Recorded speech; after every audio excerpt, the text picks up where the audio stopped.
Hello mga waraynon! Hello sa inyong lahat. Naglalakad nga tayo. Kadtuon nga ni namon si kuya kay nangawil siya. Fast forward tala kay nagkukuri ako ng mga kon kay iro man. Antita waray dara. San among paglakad o diba? May nakita na ako ng mga kon nga among kapitbahay. Pa-shoutout ko no kan Tintin. Adaman naka-pink. Adi na kami didiya na sa highway naglinakat. Sinabihan ko nga ang pamangkin ko na bilisan niyang paglalakad. Dahil nga bukod sa nagmamadali kami, wala pa kaming dalang payong. Tignan nyo, tirik na tirik yung araw guys. Hirap nga pala pag wala tayong motor. Kay nagbinaktas nakit mga waray nun. Siguro tikang dito sa Mumbalay, pakadi sa Malahog Beach, mga 15 minutes. Kay nano nagbinaktas kit kay wala damon driver gindaran motor. By the way mga kawaray non, andito na nga tayo sa Malahog Beach. Dito kaila Dian. Dito na nga tayo sa may baybay ng Malahog Beach. Yan yung puro. Tapos ngayon, hahanapin namin si kuya kung nasan siya. Ang usapan nga namin ay mauna siya dito sa beach. Lakad-lakad muna ang mga person kasi hinahanap si kuya kung nasan siya. Yun na nga, story time muna. Alam nyo ba, masarap yung pantiun. Lalo na kung lagyan siya ng gata, luya, sibuyas at paminta. Naku guys, napakasarap talaga ng pantiun. Nga pala guys, don't forget to like, follow, and share this page. Thank you mama. Mga kawaray nun, nakita na nga natin dito si kuya. Kanina pa siya namimingwit ng isda. Lapitan na nga natin si kuya. Maraming dako pala. Diba, catfish? Buwi po. At yung pamangkin ko nga ay mangunguha siya ng pangtion. Bulton na mo na makubit. Taon-taon may sinastat din na meda.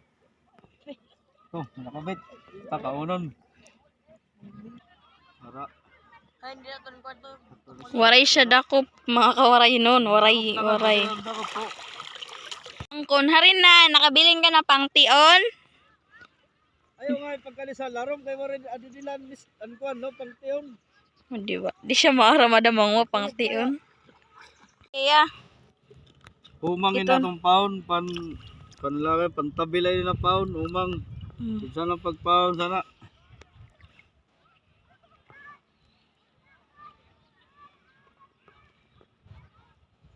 Tapos nagamit ako kung nga bato para pamparayo la siya.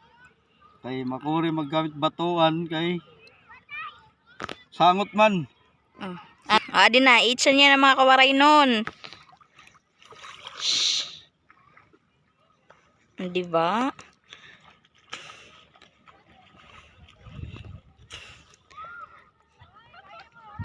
Hulton tala. Kung may sibad ba siyang isda. Actually, may sibad na siya mga isda. Tapos yung pamangkin ko naman ay magkukuha ng pangtion. Lilipat nga kami mga kawaray noon doon sa Mama Mary. Ato si kuya dito mabalhin. Ato man siya.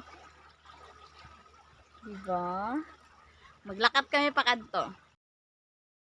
Andito na nga kami mga waray noon sa gruto. Dito natin makikita ang malaking Mama Mary. Pamangkin ko. Psst. Sad boy. Hawakan mo nga be. To, malaking Mama Mary.